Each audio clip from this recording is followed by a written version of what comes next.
Manx Radio's update with Christian Jones.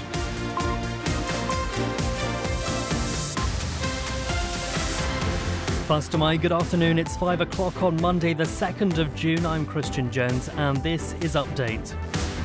Welcome into 30 minutes of all the latest news, sport and travel compiled from the resources of Manx Radio's newsroom. Coming up, a new government report has highlighted both progress and persistent challenges around poverty on the Isle of Man.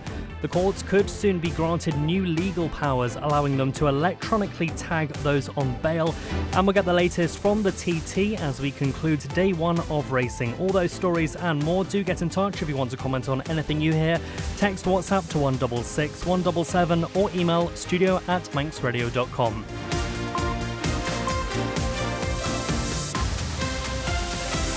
First of all, though, let's cross over to the news studio and join Amy Griffiths for a look at the latest headlines. Faster, my Amy. Faster, my. In breaking news, police have confirmed in the last few minutes that a male juvenile has been charged with murder after a 14-year-old boy died in Ramsey last week. Christopher McBurney died as a result of his injuries during an incident in the Close Dreen area on the afternoon of Thursday, the 29th of May. Due to the age of the individual, the identity of the boy who's been charged can't be released. He'll appear before the next available court. Government says it's working with campsite providers and commissioners to provide severe weather contingency plans for TT campers. It's as a yellow weather warning for gale force winds comes into force on the Isle of Man from 9 o'clock tonight. As a safety precaution, the entire mountain road is closing to traffic from 7 o'clock until the completion of racing tomorrow. The island's ambulance service says it's on track to equal its busiest ever TT. So far, it's responded to nearly 500 calls as we enter race week. Will Bellamy is the head of the service. Our busiest one was 2022 and it was sort of 726 calls. So we'll see how race week goes and we might exceed 2022's figures or somewhere similar. To international news now, and Ukraine and Russia have agreed another prisoner swap during their latest round of peace talks in Turkey. But there was no concrete deal on a permanent end to the fighting more than 3 years after the conflict broke out.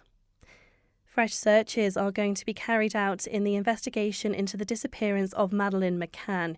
German police say they're going to look near the area in Portugal where their prime suspect lived at the time. And Mount Etna in Sicily has erupted, sending a huge plume of ash into the sky. Businesses and tourists have been evacuated from the area. Those are your headlines. I'll be back with your news in full at 6. Gurumaya, thank you for that, Amy. Let's take a quick look at the weather now, brought to you by Manx Glass and Glazing. There is a yellow weather warning in place. That's from 9 o'clock tonight through till 4 in the morning tomorrow, and that is for gales. The likely areas to be affected is all the way across the island. Wind speeds of up to 55 miles per hour in some places. Elsewhere, though, it's fine and sunny for most of today. Southerly winds will increase and become strong later, with cloud increasing through the evening. Maximum temperature of 15 degrees Celsius. Then around 10 or 11 o'clock, heavy rain will arrive as the winds reach gale force in places.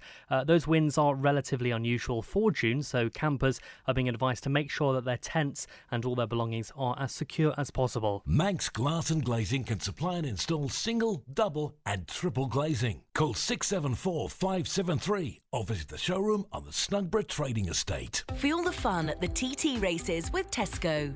Visit your local store to top up your tank with snacks and refreshments for race day.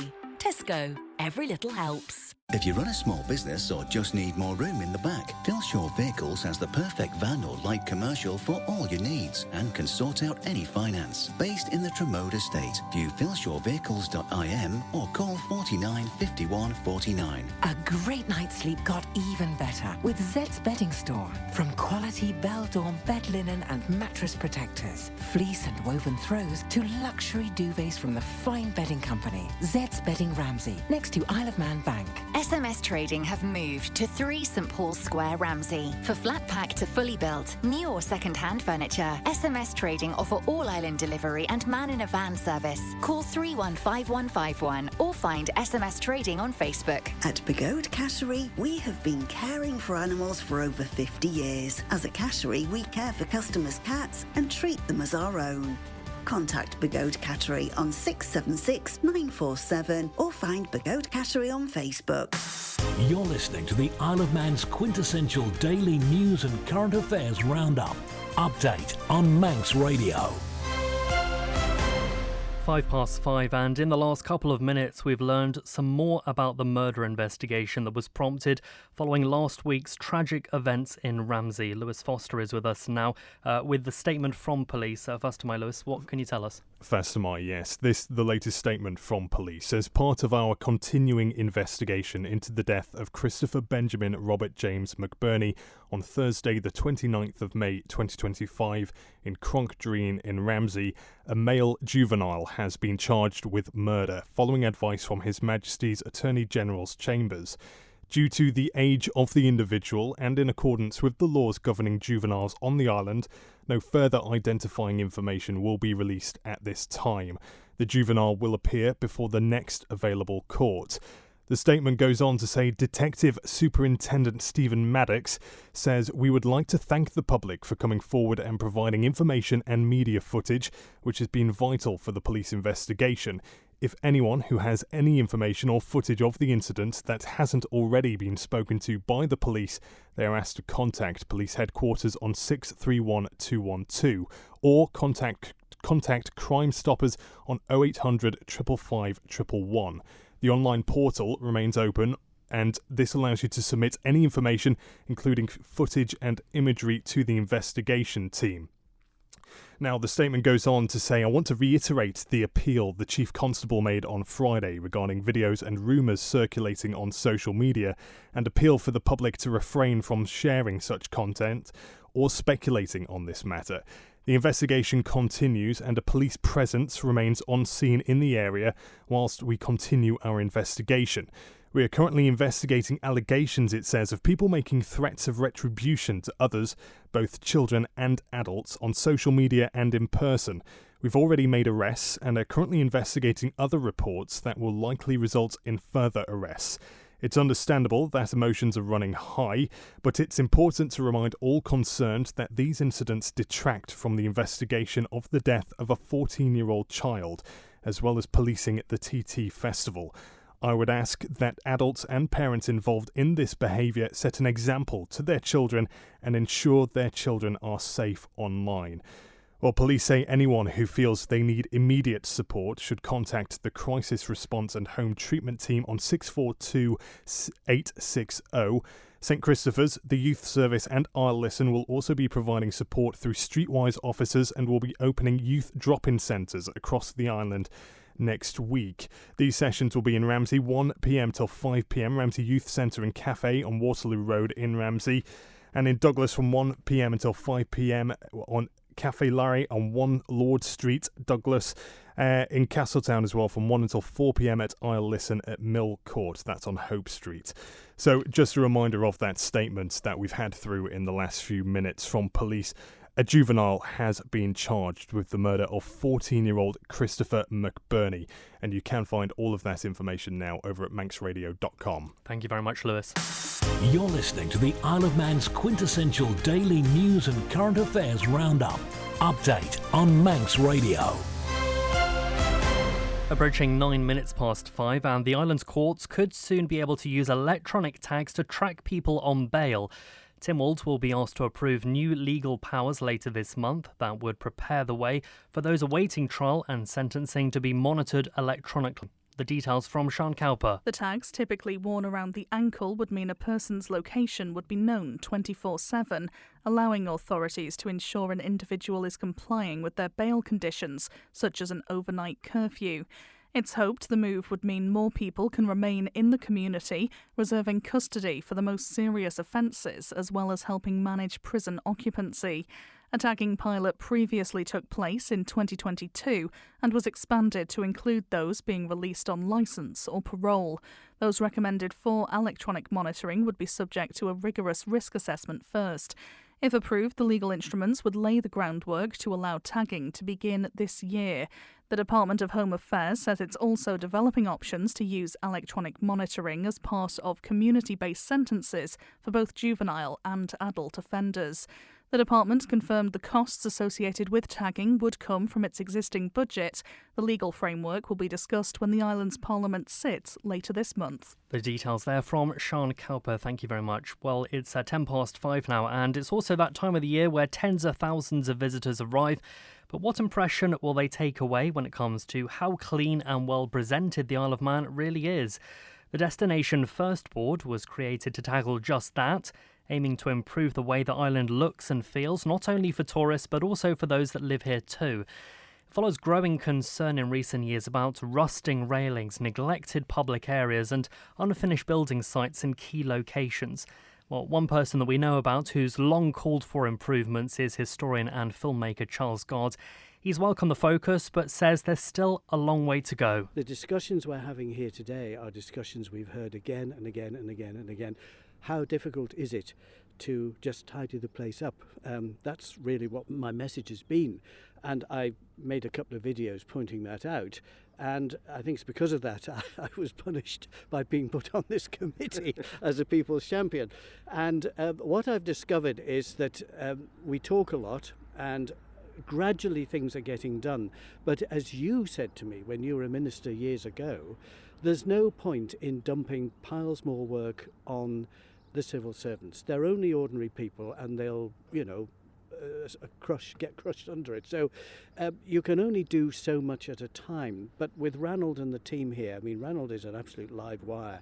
He's not going to be put down by anything. We're going to get these things done. The two most talked about videos you've ever produced are about how bad the state of the island is, and yet you've made these wonderful films about how good various aspects of the island are. Does it grig a little bit that the only ones that people seem to really want to talk about are the what's wrong with the island? Well, yes. Well, what does that say? I don't know. The negative ones, and I don't want them to be negative. I'm trying to point out, saying this doesn't have to be like this. Can we just get this right? They do seem to get passed around much more than the rather pretty ones that I do.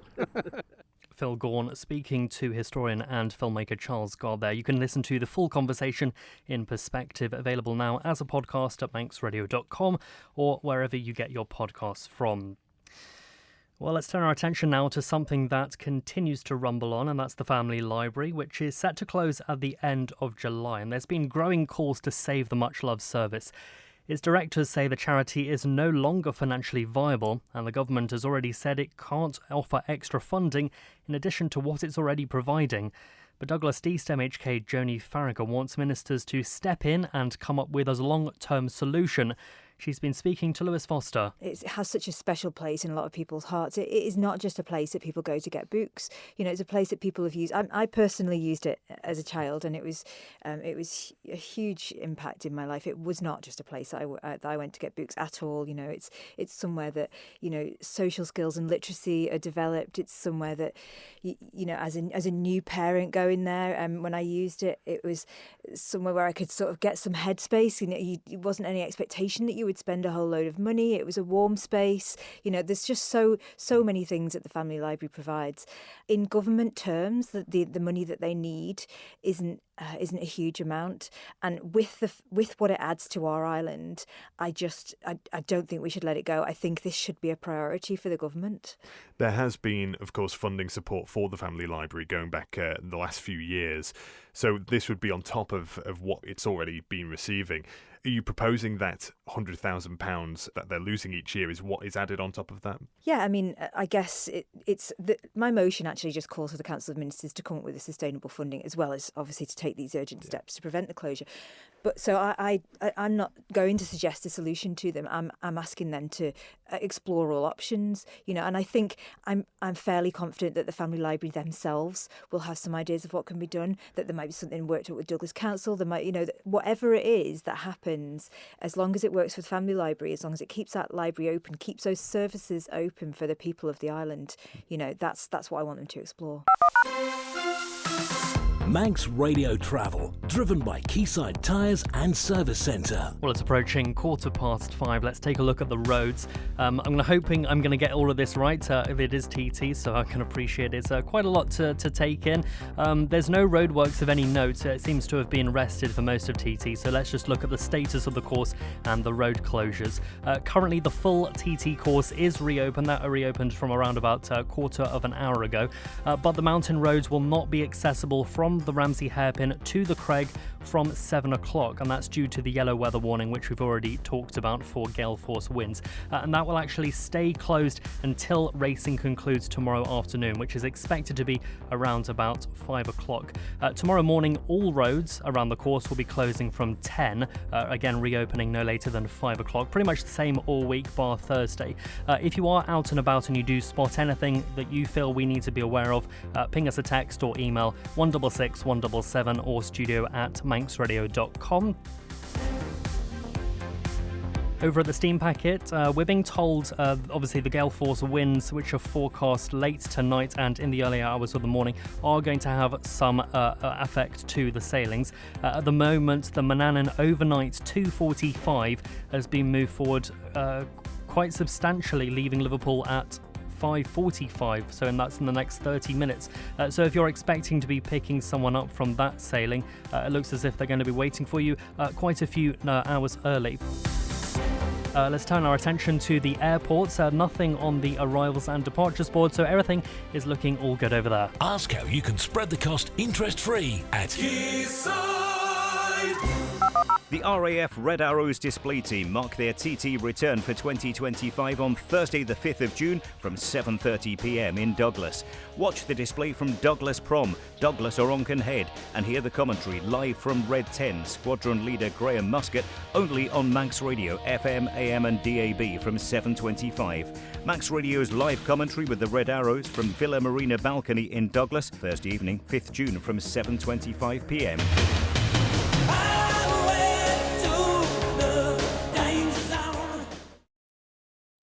Isle of Man's quintessential daily news and current affairs roundup. Update on Manx Radio.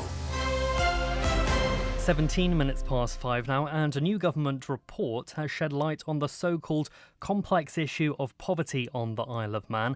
The Council of Ministers' annual report on poverty measures has been published ahead of this month's sitting on Tynwald. Lewis Foster is back with us now.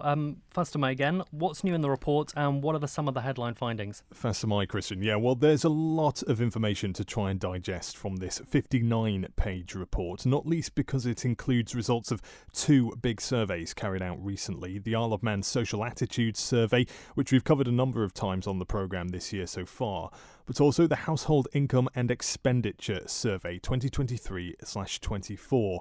And it's that one that has caught people's attention today because it's something that takes place every 5 years. And this is the first time we've seen some of the feedback from this latest round. Overall, the data from that survey suggests household income on the Isle of Man has increased by 10.8% since the previous survey carried out in 2018/19, though it's not known if it's kept up with or exceeded the rate of inflation over the same period. That stands at 21%. Meanwhile, compared to the UK, disposable household income on the Isle of Man is higher by around £17 a week. Okay, well, I'm going to come out and say that usually when reports start with something positive like that, there is a caveat. What is the catch? Well, you're quite right, because despite this, it says many households are experiencing financial strain and are increasingly having to rely on savings to meet their expenses. We're all too aware of the cost of living. That's households in general, but the results paint a bleaker picture for those in the private rental market, of which a quarter, 25%, are said to be living in relative poverty. That means they're unable to maintain a certain standard of living in comparison to the average person in a particular society or country. And the report says this underscores the financial difficulties faced by renters who are more likely to experience economic hardship compared to homeowners. And do we know what steps are being taken to combat this? Well, the report refers back to the Objective Assessment of Housing Need, published this time last year, which includes a 10-year commitment to build up to 1,000 so-called affordable homes. In terms of income as well, you'll remember the island's minimum wage increased to £12.25 back in April. A second planned increase to align the rate with the living wage later this year is currently under review. And we mentioned the cost of living. A big driver of that is, of course, energy costs. And government says the energy efficiency scheme, launched in December 2022, has been taken up by 3,974 homes.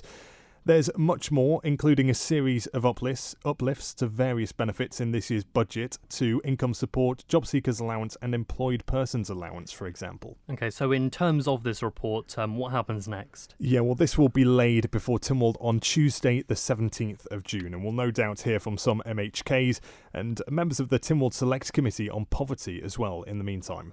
Lewis Foster, thank you very much for that. Now it's 20 minutes past 5. The island's road police say they've increased their law enforcement this TT.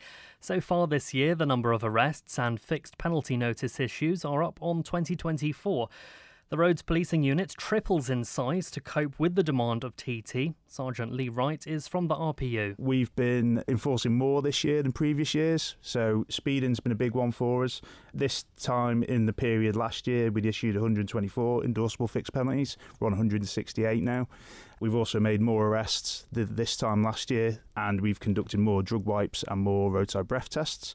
But the back of that, collisions are down on what they were this time last year, so the enforcement is what we're doing, and the reason we're doing it is to keep people safe and reduce those injury collisions, which we have done. Which is excellent to hear. But it's amazing, isn't it? You've got so many speeders when there's even more signs, isn't there, with the speed limits on? Yeah, the signs are everywhere. It's clear as day. The hairpin being one of them. We would have seen the post where we had the fella over 50 mile an hour there, and then his documents weren't in order as well. It's crazy. The signs are everywhere. The speed limit signs are there. The one-way signs, the mountain. We've had a lot of people trying to go against the course this year on the mountain, turning at Brandywell. We're putting it down to sat-nav, so I'd just like to say to everyone, ignore the sat-navs and read the signs. There's plenty there to make sure you're going in the right direction. Well, because we had Chief Constable this the other morning, obviously, and one of the things I was saying to him is that one-way system must have made a huge difference to you guys. Yeah, it does. It does. It's a very complex way we have to police it because it is, obviously, it's high risk up there, but we've got a dedicated control room who have a map, essentially, with lots of little tags of all the officers on there. And yeah, those guys are really on it, have us all strategically placed around that course so we can, if something does happen, we can deal with it effectively. Sergeant Lee Wright speaking to Christy DeHaven there. Well, let's turn our attention to the TT now, because TT veteran Dave Medson Migdal is thanking people for their support as he continues his recovery from a stroke earlier this year. He's watching the 2025 event from the sidelines, but told Radio TT he hopes to be back in some form next year. I only had the stroke 16 weeks ago, so I'm not as strong as I should be anyway. So if I was fit and they said that I couldn't go, I'd be upset, but I know I'm not strong enough to come round here yet. But with any luck, I should be able to back next year. And that's the thing, isn't it? It's a recovery that needs to take its time. So what are you going to be doing over the next couple of weeks? Well, I'm not doing too much. I still go to the gym and everything. And I'm going to say I got to thank the doctors and the hospital. The stroke. I was in hospital for 4 weeks. And they were fantastic, and the physio, and I had physio every day and everything. And I couldn't speak, and I couldn't move my leg or my arm. But no, I've been really well, and but I have to thank everybody. They've been great. We were talking about how great it is to have the replicas. You have a few of those in your cupboard. Yeah, about 100 reps, I think, with silvers and bronzes and everything. So yeah, but. I still want to come back next year anyway, so it's still something special. It really is, and even just to be here, I guess, for you and soaking up the atmosphere and being such a familiar face around here, I guess people will always be coming up to you and asking for some advice. Well, yeah, I've been doing it since 85. The only ones I missed was COVID or foot and mouth, and it's strange, but. It's still good. I usually come up here and talk to people and everything, and it's not so bad. It is very strange, but next year we'll be okay, hopefully. Dave Madsen-Migdal speaking to Radio TT there. Well, let's stay with TT. We're joined now by sports editor Rob Pritchard. First of all, Rob, what can you tell us? First of all, Christian, well, it's been an absorbing triple-header opening day of races at TT 2025 today. In the first of a trio of different contests, we had the shortened 4-lap Superbike TT race, which saw Davy Todd emerge victorious after a nip-and-tuck battle between the front two. The 810 Racing rider ended up finishing just 1.2 seconds ahead of Michael Dunlop, with Honda's Dean Harrison coming home third. Well, taking what is his third TT win of his career so far, Todd told Radio TT he's also over the moon. It's success for all involved in the team, which he co-owns. The boys have done a fantastic job, and man, it feels sweet. It's our own team, it's our team. It's not mine and Pete's. It's all of ours, and just got to say a massive thank you to all the guys and girls, everybody who's been a part of creating this team in the last 3 months. Bit speechless right now. After that was the 2-lap sidecar TT Race 1, and Manx brothers Ryan and Callum Crowe shattered the sidecar lap record to storm to an emphatic win. Their flying lap speed of 121.021 miles an hour eclipsed the previous lap record of 120.645 set by Ben and Tom Birchall 2 years ago. Incidentally, Ben Birchall and passenger Patrick Rosney finished second, a full 1 minute and 17 seconds further back, whilst Lee Crawford and Scott Hardy finished third to take their first ever TT podium. Well, speaking to Radio TT, both Ryan and Callum Crowe say they were pleasantly surprised to have hit their record-breaking pace. That was some ride, that, by Ryan. It's been a long week. It's been a very long week, but very well done with Gary Thompson. I just want to say a massive thank you to all my team. Honestly, Chris, I didn't intend it. I didn't think that would come. It's that windy out there. But yeah, it was just mint the whole way around. It was lovely. Couldn't knock it at all. You'll do well to get that on a standard engine, so if nobody can get it this year, it'll be ours forever, won't it? And last but certainly not least, the most successful TT racer of all time notched up his 30th TT victory in the final racing action of this afternoon. Michael Dunlop managed a last-gasp charge in the Supersport TT Race 1 to eventually win by just over 10 seconds from Dean Harrison, and with a final lap just shy of Supersport record pace of 130.313 miles an hour. Elsewhere, James Hillier on the Bournemouth Kawasaki finished third to claim his first TT podium since 2019. Well, in the winner's enclosure, Dunlop pointed out to Radio TT that for him, it's a victory with a 7th different manufacturer. Milwaukee guys really wanted to, they made an effort with the Ducati and really wanted me to win around the TT, and they took all faith in me to have a go, and between them and Quattro and Cheshire Moans, we and the boys, built a lovely wee bike, and to win for all the boys in the 600 and especially to win for Ducati, it's nice to get them back on the top. And as it stands, we're due to have 2 more races tomorrow. All roads around the TT course will be closed on Tuesday from 10 a.m. The Super Stock TT Race 1 is currently scheduled to start at 10:45 a.m. and after that will be the Super Twin TT Race 1 at 2 p.m. All roads around the course will then reopen no later than 5 p.m. If there are any changes or updates to those, we will of course bring you them in due course. Rob, do you reckon you could travel around the mountain course at 130 miles per hour? I don't think even my mind can comprehend it, let alone my body. I tell you what, when I'm driving around the place, the maximum speed I ever seem to go at is like 40. I'm like, that's quite enough, thank you very much. Well, that's it for Update this evening. Thanks very much to newsreader Amy Griffiths. Up next is Phil Gaughan, who'll be here with Agenda. Jason Moore is sitting in for Chris Kinley after that from 6 o'clock with Greatest Hits. Ian Cottier will be in the hot seat after that, and of course Rhiannon Evans is taking you through till tomorrow with After Hours. Everything you've heard and more in more detail available at manxradio.com. If you want to dive into something in more depth too, then head on over to the Manx Newscast.